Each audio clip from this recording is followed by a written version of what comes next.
This introduction is going to be more Alright, of a this is getting prelude kind of with long, so I have to wrap it up to information not to totally kill my I grade. read over the But the rubric, truth and is, one we of are the all things on dreamers, there was we are to all speak with your fighters, own we are all unique lovers, voice. we are all So that's what I'm going individuals. to do. We all find I want happiness to in many set things, readers many speech. different things. Anything My other than point that is, wouldn't there's always reflect that something you this can is do my to keep belief, moving and I on, and completely there's always a mean way to every find word of happiness what in I'm this about world. to say.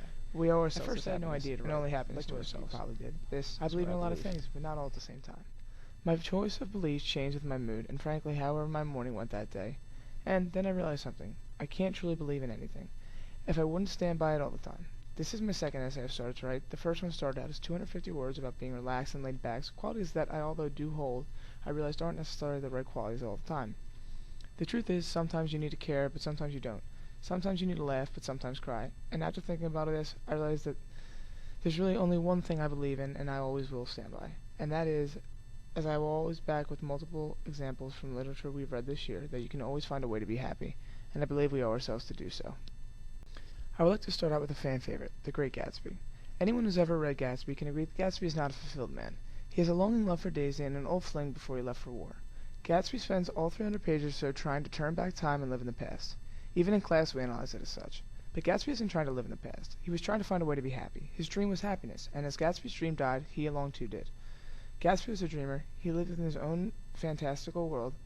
We've all done this, create an escape. I'll quote the movie Happy Gilmore, for example. Here and that, sometimes it is necessary to find your happy place. Whether it be getting lost in a movie, or music, drawing in a sketchbook, or writing in a journal, or simply becoming a millionaire to win a girl back, there is always a sort of release we can find to make ourselves happy. So here ends example numero uno.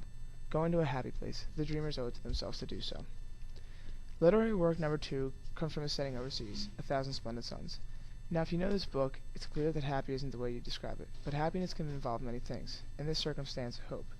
Miriam endured a life I wouldn't wish upon my worst enemy. She was drunk down and drained mentally and physically from dusk to dawn without being able to do anything about it.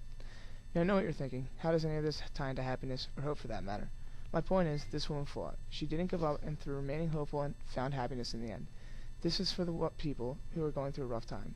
Know that it will pass, because every cloud has sun waiting to shine through it. It just takes time for the woman to push them aside. Number 3 comes from a book I have previously read, The Fault in Our Stars. Staying happy is almost the central theme of the novel, which makes it pretty easy to talk about. What does a girl with terminal cancer have to be happy about? Answer: a whole lot more than you might think. Hazel Grace Lancaster found happiness in her loved ones despite her illness. At the start of the novel, Hazel Grace is actually accused of being depressed by her mother, which she was. Hazel Grace fell in love with Augustus Waters and reconnected with her parents.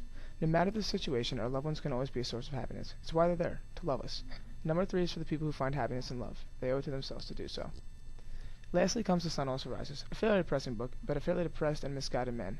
Jake is not a fan of himself. He's in love with a woman who does not love him back, and he has friends who don't really care about him. He leads a meaningless life filled with booze and material objects. But by the end of the novel, Jake escapes this.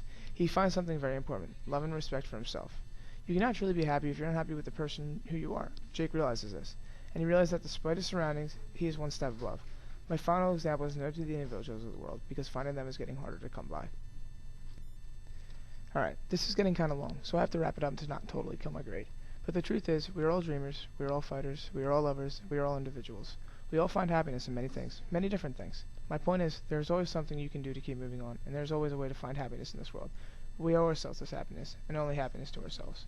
This is what I believe.